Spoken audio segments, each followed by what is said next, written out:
I found that nothing in life is worthwhile unless you take risks. Nothing.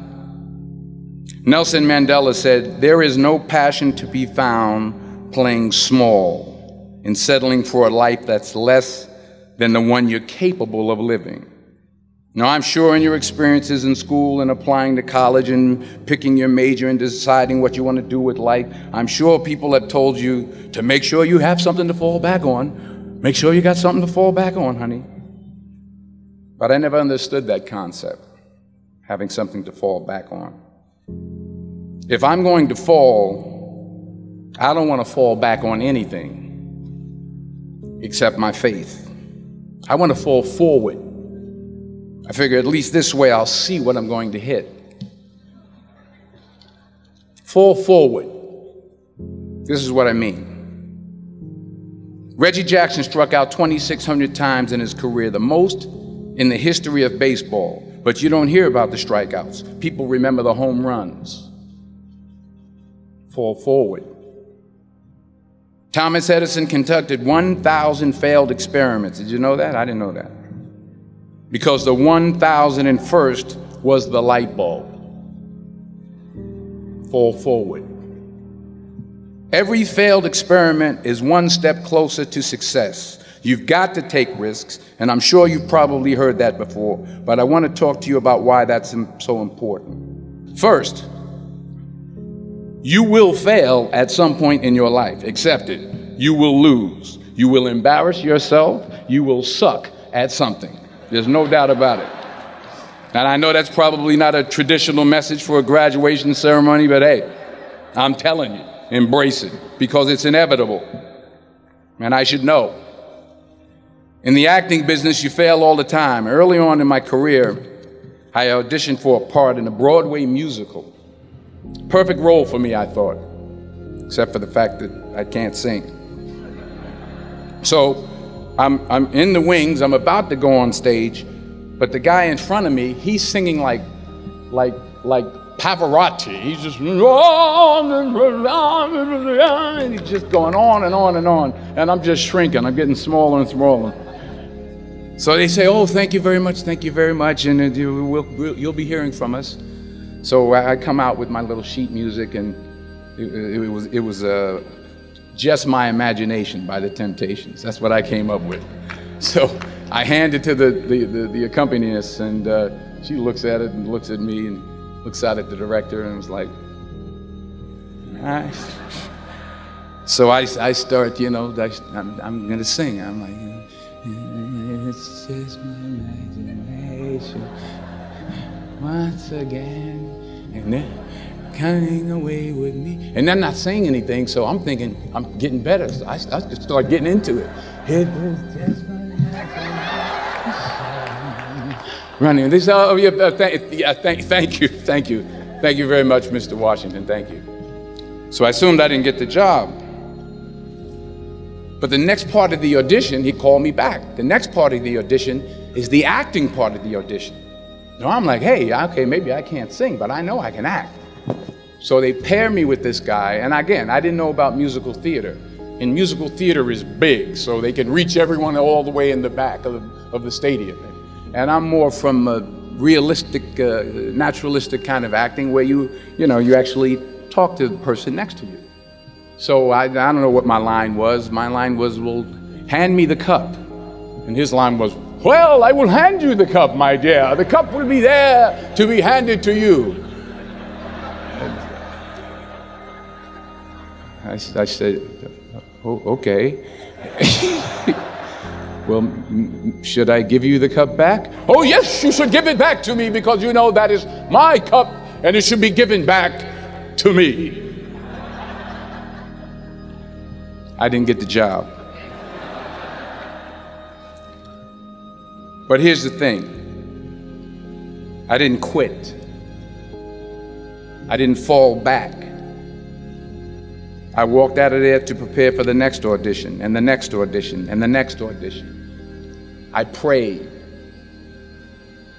I prayed, and I prayed. But I continued to fail, and fail, and fail. But it didn't matter, because you know what? There's an old saying, you hang around the barbershop long enough, sooner or later you're going to get a haircut.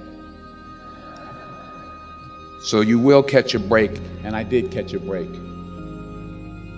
Last year, I did a play called Fences on Broadway. Someone talked about it. Won the Tony Award. And I didn't have to sing, by the way. But here's the kicker. It was at the Court Theater. It was at the same theater that I failed that first audition 30 years prior. The point is, every graduate here today has the training and the talent to succeed. But do you have the guts to fail? Here's my second point about failure.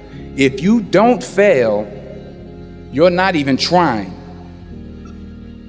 I'll say it again. If you don't fail, you're not even trying. My wife told me this great expression. To get something you never had, you have to do something you never did. Les Brown's a motivational speaker. He made an analogy about this. He says, imagine you're on your deathbed, and standing around your deathbed are the ghosts representing your unfulfilled potential. The ghost of the ideas you never acted on. The ghost of the talents you didn't use. And they're standing around your bed, angry, disappointed, and upset. They say, we came to you because you could have brought us to life, they say. And now we have to go to the grave together. So I ask you today, how many ghosts are going to be around your bed when your time comes? You've invested a lot in your education, and people have invested in you. And let me tell you, the world needs your talents. Man, does it ever. I just got back from Africa like 2 days ago, so if I'm rambling on, it's because I'm jet lagged. I just got back from South Africa. It's a beautiful country, but there are places there with terrible poverty that need help. And Africa is just the tip of the iceberg. The Middle East needs your help. Japan needs your help. Alabama needs your help. Tennessee needs your help. Louisiana needs your help. Philadelphia needs your help. The world needs a lot, and we need it from you. We really do. We need it from you young people. I mean, I'm not speaking for the rest of us up here, but I know I'm getting a little grayer. We need it from you, the young people. So you got to get out there. You got to give it everything you got, whether it's your time, your talent, your prayers, or your treasures. Because remember this, you will never see a U-Haul behind a hearse. You will never see a U-Haul behind a hearse. You can't take it with you. The Egyptians tried it, and all they got was robbed. So the question is, what are you going to do with what you have? I'm not talking about how much you have. Some of you are business majors, some of you are theologians, nurses, sociologists. Some of you have money, some of you have patience, some of you have kindness, some of you have love. Some of you have the gift of long suffering, whatever it is, whatever your gift is. What are you going to do with what you have? All right, now here's my last point about failure. Sometimes it's the best way to figure out where you're going. Your life will never be a straight path. I began at Fordham University as a pre-med student. I took a course called the cardiac I still can't say it.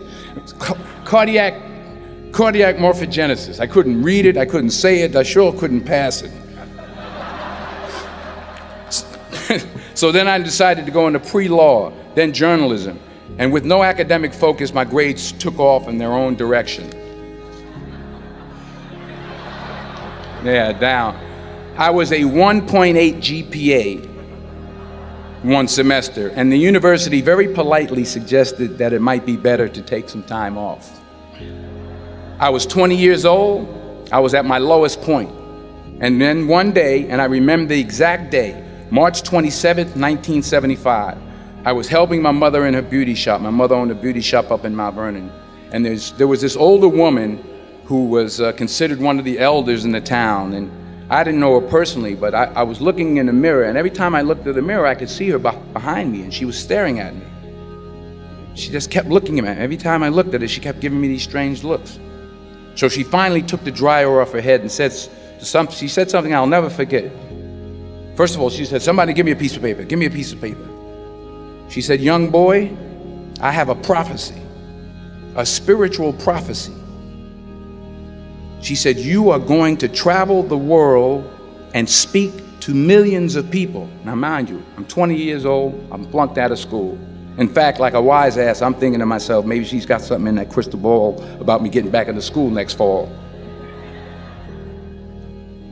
But maybe she was on to something, because later that summer, while working as a counselor at the YMCA camp in Connecticut, we put on a talent show for the campers. And after the show, another counselor came up to me and asked, have you ever thought about acting? You're good at that. So when I got back to Fordham that fall, I got in and I changed my major once again for the last time. And in the years that followed, just as that woman prophesied, I have traveled the world and I have spoken to millions of people through my movies. Millions who up till this day couldn't see me, who up till this day I couldn't see while I was talking to them, and they couldn't see me. They could only see the movie. They couldn't see the real me. But I see you today, and I'm encouraged by what I see. And I'm strengthened by what I see. And I love what I see.